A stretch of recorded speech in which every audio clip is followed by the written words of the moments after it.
El mensaje llegó a las 11:42 p.m. Una breve vibración en un teléfono que rara vez recibía algo que no fueran órdenes de negocios o amenazas de muerte. Pero este era diferente. Venía de un número desconocido, un número de un niño. «Está golpeando a mi mamá. Por favor, ayúdeme». El jefe de la mafia, Matteo Ricci, miró fijamente la pantalla. Al principio frunció el ceño pensando que era un error, una estafa, un número equivocado. Luego llegó otro mensaje más corto, más tembloroso. «Estoy escondida», dijo que la va a matar. La respiración de Matteo se detuvo. Él había visto el miedo. Él había causado miedo, pero nunca había visto algo así, un niño suplicando a un desconocido, porque no le quedaba nadie más. Escribió solo 3 palabras. «Voy en camino». Sin vacilaciones, sin preguntas, sin pensarlo 2 veces. Sus hombres se quedaron helados cuando él se levantó, tomó su abrigo y salió por la puerta. «Jefe, ¿a dónde va?». No respondió. No necesitaba hacerlo porque algo en las palabras de aquella niña, en esa desesperación temblorosa, golpeó una parte de él que creía muerta desde hacía años. Mientras su coche atravesaba las calles a toda velocidad, apareció otro mensaje. «Oigo pasos. Por favor, apúrate». Matteo apretó el volante. Su pulso golpeaba con fuerza. Las luces pasaban borrosas. Para cuando llegó a la dirección ya lo sabía, esa noche no llegaba como un jefe de la mafia. Llegaba como la única esperanza que le quedaba a esa niña. Y lo que encontró dentro de aquella casa lo cambió todo. Quédate conmigo hasta el final porque lo que Matteo descubrió en esa sala te hará detener y reanudar el corazón. Antes de comenzar, no olvides dar like a este video, suscribirte y comentar desde dónde nos ves. Ahora sí empecemos. Matteo Ricci había construido su imperio sobre un principio simple: no confíes en nadie, no ames nada, no sientas nada. Durante 23 años había gobernado las calles de Boston con un puño de hierro envuelto en cuero italiano. Su nombre por sí solo podía silenciar una habitación llena de criminales endurecidos. Su reputación había sido tallada con sangre, traición y el tipo de violencia calculada que mantenía despiertos a los hombres más débiles por la noche. Pero sentado en su sedán blindado, corriendo por calles vacías, hacia una dirección que nunca había visto Matteo, sintió algo que no experimentaba desde hacía décadas: incertidumbre. El GPS anunció 12 minutos para llegar. 12 minutos para una niña que quizá no tenía ni 12 segundos. Su teléfono volvió a vibrar. La pantalla se iluminó con otro mensaje que le apretó el pecho. «Ya no puedo encontrar a mamá. Hay tanta sangre». Matteo presionó más el acelerador. El motor rugió mientras cruzaba el barrio silencioso, y las farolas se estiraban como balas doradas. Había conducido esas mismas calles incontables veces, pero nunca así. Nunca con el peso del miedo genuino aplastándole los pulmones. Verás, Matteo Ricci, no se suponía que debía preocuparse por niños aleatorios, enviando mensajes a números equivocados. No debía preocuparse por nada excepto ganancias y expansión territorial. Pero esa noche, acelerando hacia una crisis que no podía controlar ni manipular, se encontró recordando cosas que había pasado años intentando olvidar. 25 años antes, Matteo había sido un hombre completamente distinto. Entonces, usaba su nombre de nacimiento, Michael Rodríguez. Vivía en un pequeño apartamento con su hermana menor Isabella y su madre Carmen.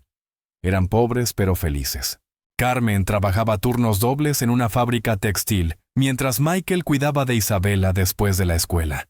Le ayudaba con la tarea, le preparaba la cena y la arropaba con historias sobre caballeros valientes y princesas rescatadas. Isabella tenía 8 años. Tenía rizos oscuros que saltaban cuando reía y una sonrisa capaz de iluminar su diminuta cocina en las mañanas más frías. Creía que su hermano mayor podía arreglar cualquier cosa, resolver cualquier problema, espantar cualquier monstruo debajo de su cama. Una tarde de jueves de noviembre, Michael estaba trabajando en su empleo de medio tiempo en un taller cuando llegó la llamada. Su jefe le entregó el teléfono con expresión grave. La voz al otro lado pertenecía a un oficial de policía. Había ocurrido un incidente en su edificio. Una disputa doméstica en el departamento vecino había escalado a violencia. Disparos atravesaron las paredes delgadas. Carmen e Isabela habían quedado atrapadas en el fuego cruzado. Michael dejó todo y corrió. Corrió por calles que de pronto se sentían extrañas y hostiles. Pasó por esquinas familiares que ahora parecían lápidas que marcaban la muerte de todo lo que había amado. Cuando llegó al hospital, las luces fluorescentes parecían lámparas de interrogatorio exponiendo cada fallo cada momento, en el que no estuvo allí para protegerlas. Carmen sobrevivió con heridas menores. Isabela no. Michael sostuvo la mano de su hermanita mientras las máquinas pitaban a su alrededor, como latidos mecánicos contando los segundos hacia el silencio. Ella parecía tan pequeña en esa cama de hospital, tan frágil, como una mariposa con las alas rotas. Los médicos hablaban en susurros sobre hemorragias internas y un trauma demasiado severo para que su pequeño cuerpo pudiera soportarlo. Pero antes de que las máquinas se apagaran, Isabela apretó su mano por última vez. Lo miró con esos mismos ojos llenos de confianza, que siempre habían creído que él podía arreglar cualquier cosa. Mikey susurró con una voz apenas audible por encima del sonido del equipo médico. «Prométeme que ayudarás a otros niños cuando tengan miedo». Michael lo prometió. Fue la última conversación que tuvieron. Después del funeral, algo fundamental cambió dentro de Michael Rodríguez. La parte de él que creía en la justicia, en la equidad, en la posibilidad de que la gente buena pudiera vivir vidas seguras, murió con Isabela. Lo que surgió de ese dolor fue algo más frío, más duro, más calculador. Se dio cuenta de que la policía no había podido proteger a su familia. La ley no había podido salvar a su hermana. El sistema había fallado a todos los que amaba. Así que Michael decidió convertirse en el sistema. Empezó de a poco llevando números para corredores de apuestas locales. Aprendió cómo funcionaba realmente el poder en su barrio, quién controlaba qué, dónde se tomaban las decisiones de verdad. En 5 años había pasado de ser un hermano en duelo a un ejecutor temido. En 10 años controlaba 3 manzanas de la ciudad. En 15 era dueño de la mitad del puerto. Y en algún momento del camino Michael Rodríguez desapareció por completo. Lo que quedó fue Mateo Reichi, un hombre que había construido muros alrededor de su corazón tan gruesos que nada podía atravesarlos. Un hombre que se había convencido de que preocuparse por alguien era un lujo que no podía permitirse, hasta esa noche. El GPS anunció 5 minutos para llegar. Los nudillos de Mateo estaban blancos sobre el volante. Llegó otro mensaje. Este era diferente, más débil. «Creo que me voy a dormir ahora. Estoy muy cansada». Ese mensaje golpeó a Mateo como un golpe físico. Reconoció el tono de inmediato. Lo había escuchado antes en la voz de su hermana durante sus últimas horas. Era el sonido de alguien rindiéndose del cuerpo de un niño, apagándose por el trauma y el miedo. No dijo en voz alta dentro del coche vacío. «No esta noche. No otra vez». Mateo tomó el teléfono y escribió rápidamente mientras conducía con una mano. «Mantente despierta. Háblame. ¿Cómo te llamas?» La respuesta llegó lentamente. «Emma, soy Emma. Emma, me llamo Matt. Ya casi llego. Necesito que te mantengas despierta por mí. Puedes hacerlo, lo intentaré». «Buena niña. Cuéntame sobre tu mamá. ¿Cómo se llama Sara? Sara Peterson. Hace las mejores galletas con chispas de chocolate. Me lee cuentos todas las noches». Mateo sintió algo romperse dentro del pecho. Aquella niña escondida aterrorizada hablaba de cuentos antes de dormir y galletas. Hablaba de la clase de vida hermosa y normal que Isabela nunca llegó a terminar de vivir. El GPS anunció 1 minuto para llegar. Mateo pudo ver la dirección, una pequeña casa de 2 pisos, con la luz del porche rota y los arbustos crecidos. La mayoría de las ventanas estaban oscuras, pero se veían movimientos intermitentes adentro. Sombras danzando tras las cortinas cerradas. Estacionó al otro lado de la calle y analizó la escena. No había coches patrulla, ni ambulancias, ni vecinos mirando por las ventanas. Lo que fuera que estuviera ocurriendo, estaba sucediendo en completo aislamiento. Emma y su madre enfrentaban esta pesadilla solas. Mateo revisó su arma, ajustó su chaqueta y salió del coche. El aire nocturno era frío y quieto. Podía oír sonidos apagados provenientes del interior, gritos, algo rompiéndose la súplica de una mujer. Su teléfono vibró una vez más. El mensaje de Emma le heló la sangre: él me encontró. Mateo se movió hacia la casa como un depredador acechando a su presa. Pero esa noche los roles estaban invertidos. Esa noche él cazaba algo mucho más peligroso que pandilleros rivales o políticos corruptos. Cazaba a un monstruo que hacía daño a los niños. La puerta principal estaba entreabierta, revelando solo oscuridad. Mateo podía oír al agresor de Emma moviéndose por la casa, sus pasos pesados, resonando sobre el piso de madera como truenos en el silencio. Una voz masculina arrastrada por el alcohol y la rabia lanzaba amenazas que hicieron que la mandíbula de Mateo se tensara. Sal de ahí, mocosa. ¿Crees que puedes esconderte de mí para siempre? El teléfono vibró. Emma había enviado un último mensaje. Solo 2 palabras que casi lo hicieron caer de rodillas. Ayuda, mamá. Entró por la puerta sin hacer ruido. La casa olía a cerveza rancia, humo de cigarrillo y algo más. Algo metálico que Mateo reconoció de inmediato: sangre. Sangre fresca. La sala era una zona de desastre. Muebles volcados. Marcos de fotos hechos añicos por el suelo.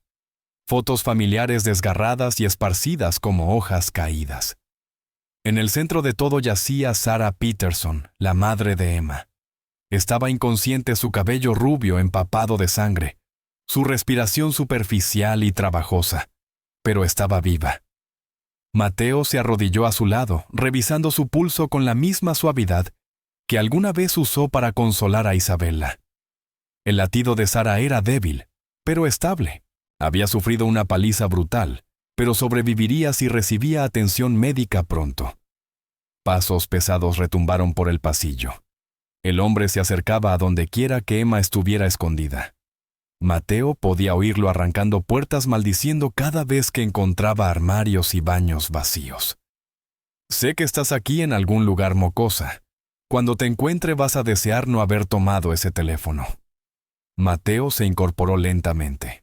Cada músculo de su cuerpo se tensó como un resorte listo para desatar 23 años de violencia contenida. Esto ya no era negocio. No se trataba de territorio, ni de respeto, ni de miedo. Era algo personal, algo que tocaba las partes rotas de su alma y exigía justicia. El agresor apareció al final del pasillo. Era un hombre grande, probablemente de 1,90 m, con brazos como troncos y manos manchadas con la sangre de Sarah. Su nombre era Derek Walsh, aunque Mateo aún no lo sabía. Lo que sí vio de inmediato fue la clase de brutalidad cobarde que atacaba a los indefensos, a los vulnerables, a los inocentes. Derek se quedó congelado al ver a Mateo de pie en su sala. Por un instante, la confusión cruzó su rostro alcoholizado. Esto no era lo que esperaba encontrar. No era un vecino, ni un policía, ni algún ciudadano preocupado que retrocedería ante una amenaza. Esto era algo completamente distinto. ¿Quién diablos eres tú?, balbuceó Derek tambaleándose ligeramente. Esto no es asunto tuyo, amigo. Sal de mi casa antes de que te saque a golpes. Mateo no dijo nada. Simplemente lo estudió con el mismo cálculo frío que alguna vez usó para evaluar a sus rivales de negocios antes de destruirlos. Catalogó debilidades. Midió distancias, calculó exactamente cuánta fuerza necesitaría para neutralizar la amenaza de forma permanente. Dije que salgas, rugió Derek, tropezando hacia adelante con los puños levantados. Mateo se movió como un rayo golpeando el agua. Un momento Derek cargaba hacia él. Al siguiente, estaba tendido boca arriba con la mano de Mateo apretándole la garganta. La velocidad y precisión de la maniobra era quirúrgica, profesional, aterradora en su eficacia. Escucha con mucha atención, susurró Mateo con una voz apenas audible. Voy a hacerte una sola pregunta, y tu vida depende de que me des la respuesta correcta. ¿Dónde está la niña? Los ojos de Derek se abrieron desmesuradamente mientras luchaba contra el agarre de Mateo. Intentó hablar, pero solo consiguió emitir sonidos ahogados. Mateo aflojó apenas lo suficiente para permitirle pronunciar palabras. «No sé de qué hablas», jadeó Derek. Respuesta incorrecta. El agarre de Mateo volvió a tensarse, esta vez con suficiente presión para que la visión de Derek empezara a oscurecerse por los bordes. Déjame reformularlo. Emma Peterson, 8 años, cabello rubio, probablemente escondida en algún rincón de esta casa, mientras tú la aterrorizabas y dejabas a su madre inconsciente. ¿Dónde está? La mención del nombre de Emma pareció atravesar el cerebro empapado en alcohol de Derek. Su expresión cambió de confusión a algo cercano al miedo. No miedo a Mateo, aún no, pero sí miedo a que su secreto estuviera expuesto. Probablemente esté arriba, respiró con dificultad. Mira, hombre, todo esto es un malentendido. Sara es mi novia. Tuvimos una pelea. Las cosas se nos fueron de las manos. Pero Emma ni siquiera es mi hija. Solo estaba tratando de disciplinarla. La otra mano de Mateo se movió hacia su chaqueta. Los ojos de Derek se abrieron cuando vio el arma enfundada. De repente comprendió completamente la gravedad de su situación. «Por favor», susurró. «No quise que las cosas llegaran tan lejos». «Yo tampoco», respondió Mateo. Pero antes de que pudiera hacer su siguiente movimiento, una voz pequeña llamó desde el piso de arriba. Débil, asustada, pero inconfundiblemente viva. «Matt, ¿eres tú, Emma?» Ella había recordado el nombre que él le dio durante los mensajes. Lo llamaba como si él fuera algún tipo de héroe, algún salvador capaz de ahuyentar a todos los monstruos. Mateo sintió algo romperse dentro de su pecho. La misma grieta que había comenzado en su coche se abrió aún más, amenazando con derribar todos los muros que había construido durante años. «Estoy aquí», Emma respondió. «Ya estás a salvo. Baja cuando estés lista». Derek intentó forcejear bajo el agarre de Mateo, pero era como intentar mover una montaña. «No entiendes», suplicó. «Esa niña no ha hecho más que causar problemas desde que murió su padre. Sara no puede controlarla. Alguien tiene que enseñarle respeto». «¿Respeto?» La voz de Mateo llevaba esa calma mortal que había precedido algunas de sus decisiones más violentas. «¿Quieres hablar de respeto?» Se inclinó más cerca su rostro a centímetros del de Derek. «Te diré lo que es respeto. Respeto es lo que una niña debería sentir cuando está segura en su propio hogar. Respeto es lo que una madre debería esperar cuando intenta proteger a su hija. Respeto es lo que tú debiste haber mostrado antes de decidir aterrorizar a una familia». Se escucharon pasos en las escaleras, ligeros, vacilantes, pero cada vez más cercanos. Emma bajaba para encontrarse con el desconocido que había respondido a su desesperada súplica de ayuda. Mateo tomó una decisión que atormentaría a Derek Walsh por el resto de su ahora considerablemente más corta vida. Lo levantó a la fuerza y lo arrastró hacia la cocina fuera de la vista de Emma. Lo que ocurrió después determinaría si Derek viviría para ver un nuevo amanecer, pero no sucedería frente a una niña traumatizada. Emma llamó a Mateo por encima del hombro. «Quédate con tu mamá. Voy a llamar a una ambulancia. Todo va a estar bien ahora». Mientras empujaba a Derek hacia la cocina, Mateo vio por primera vez a Emma Peterson. Estaba parada al pie de las escaleras como un fantasma, su pequeño cuerpo temblando dentro de un pijama decorado con unicornios de caricatura. Su cabello rubio estaba enredado, y sus ojos muy abiertos mostraban un terror que ningún niño debería conocer jamás. Pero estaba viva, respiraba, y lo miraba con la misma expresión de confianza que Isabela había tenido tantos años atrás.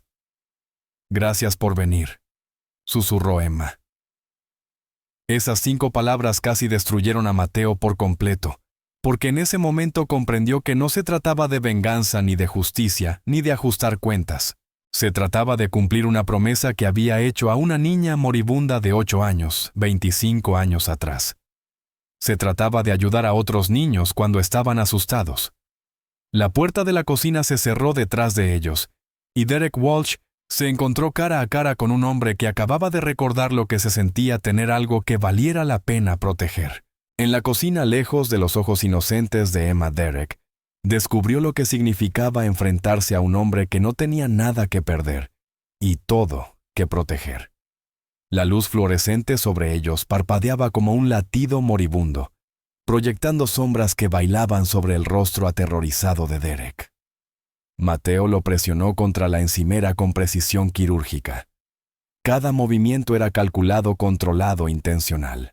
No era la furia salvaje de un matón callejero, ni la violencia desesperada de alguien que lucha por sobrevivir.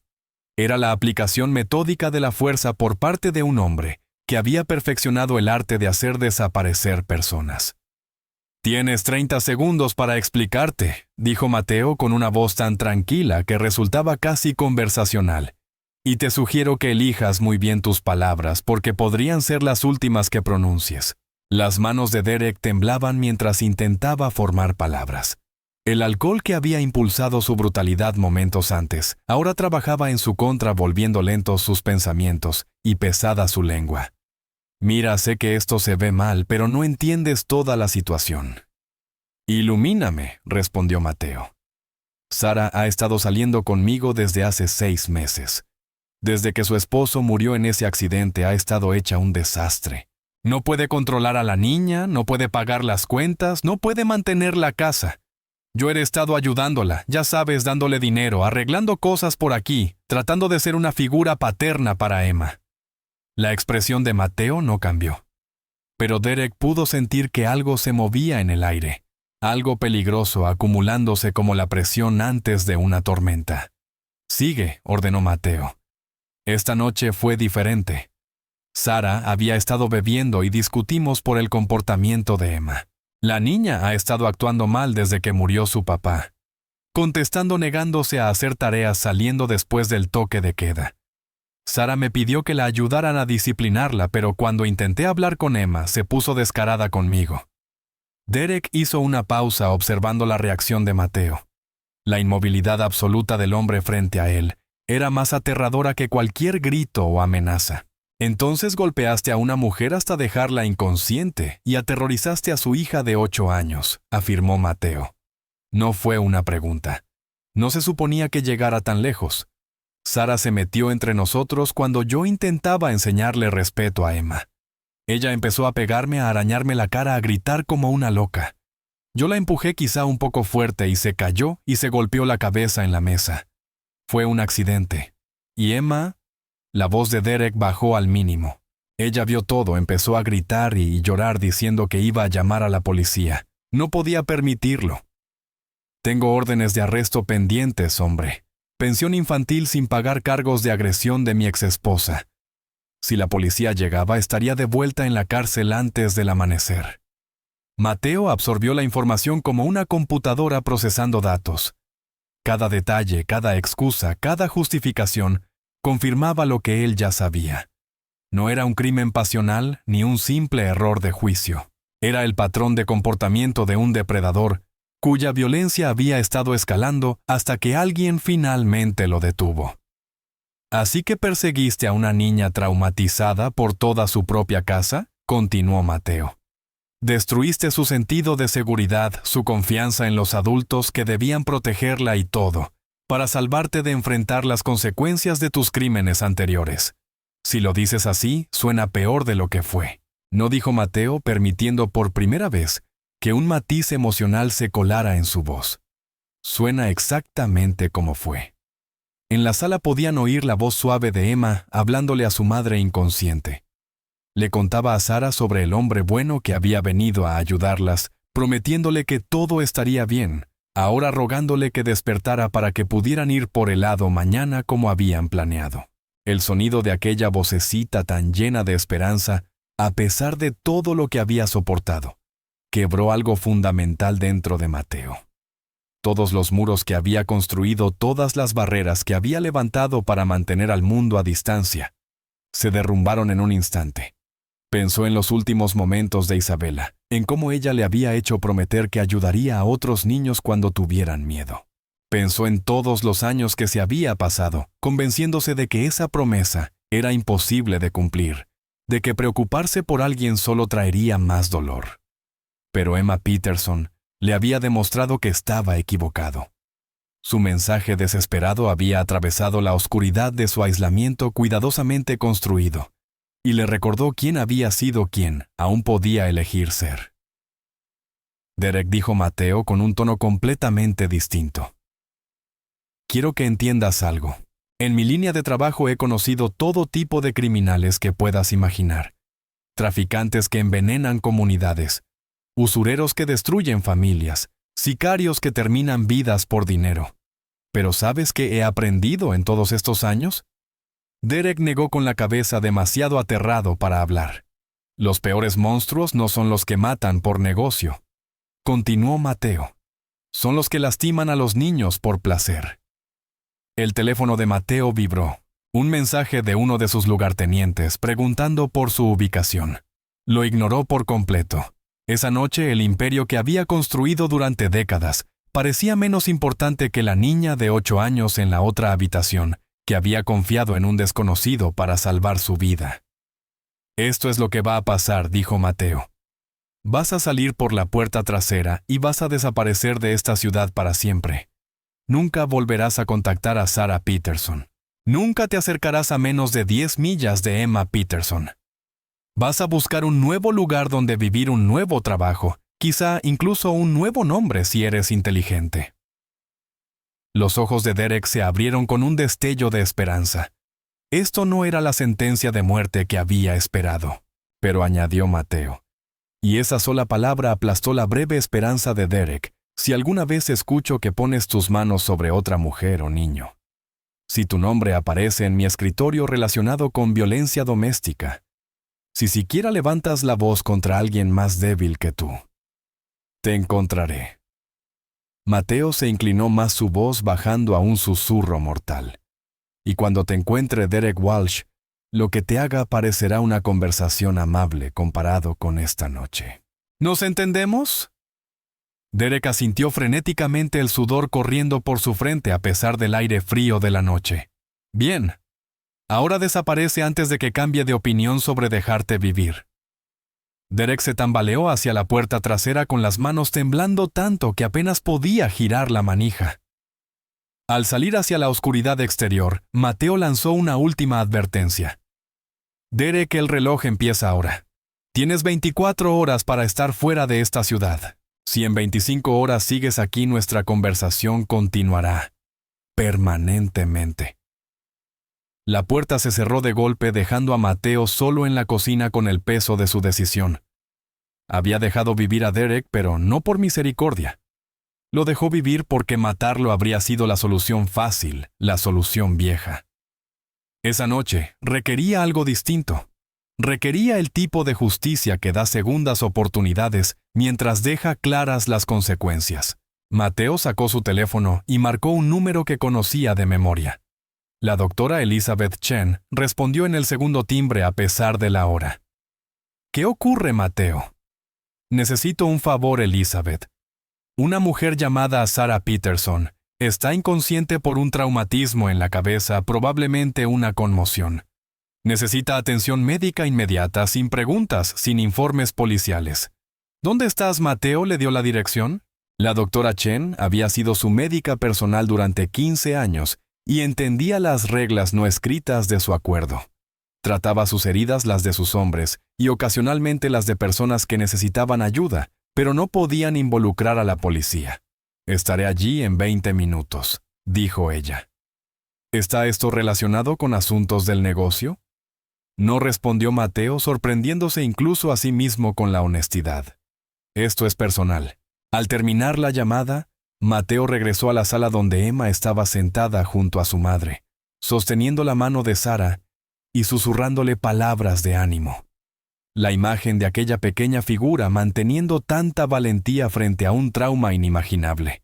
Le recordó tanto a Isabela que tuvo que apoyarse en el marco de la puerta para no perder el equilibrio.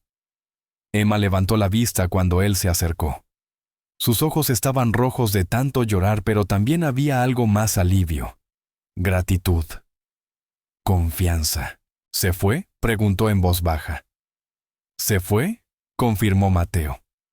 No va a volver. Mi mamá va a estar bien. Mateo se arrodilló junto a ella, bajando a su nivel tal como había hecho con Isabella tantos años atrás. He llamado a una doctora muy buena. Ella va a cuidar de tu mamá y se asegurará de que mejore. Emma asintió aceptando aquella promesa con la fe sencilla que poseen los niños antes de que el mundo les enseñe a dudar.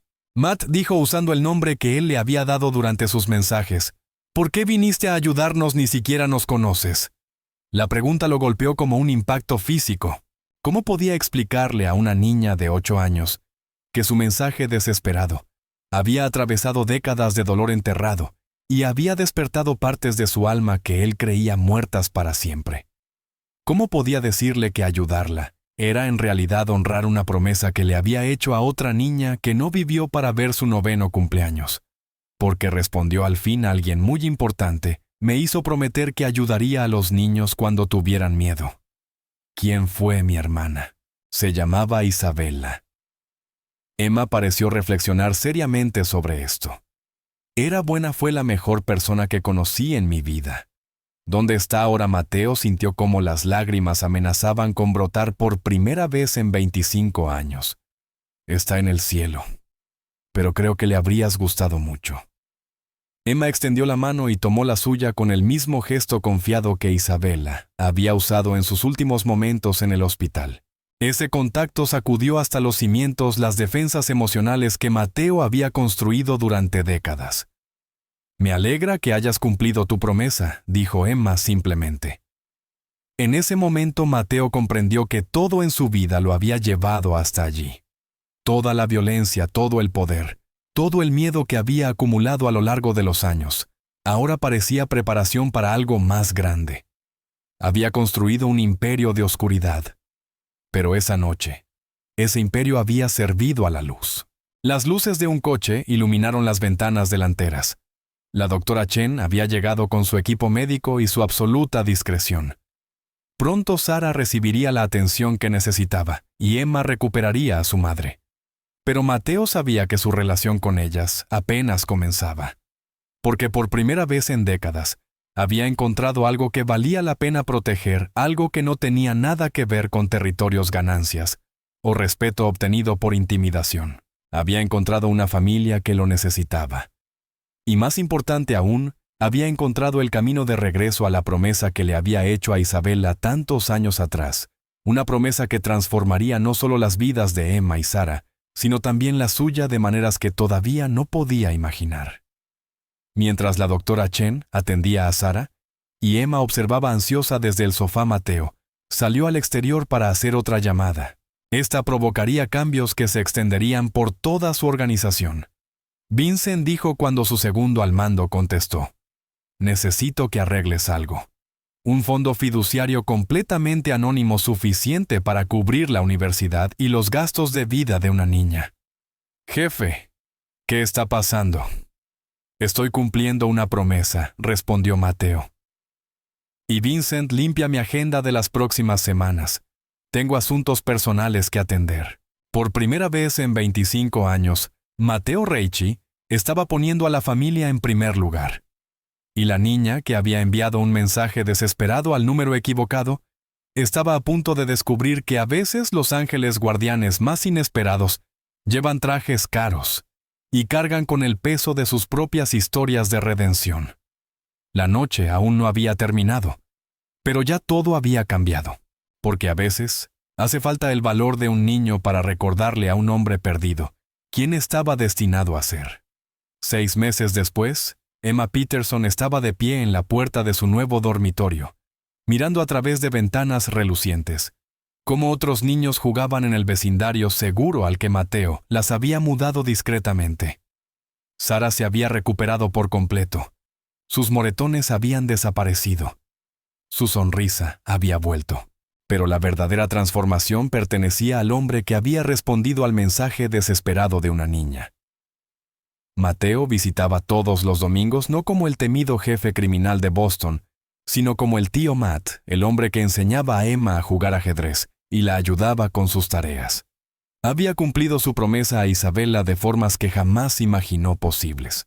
El imperio que construyó con miedo ahora servía a un propósito distinto, proteger a familias como la de Sarah y Emma de los monstruos que acechaban en las sombras. Derek Walsh había desaparecido esa misma noche, tal como Mateo había prometido.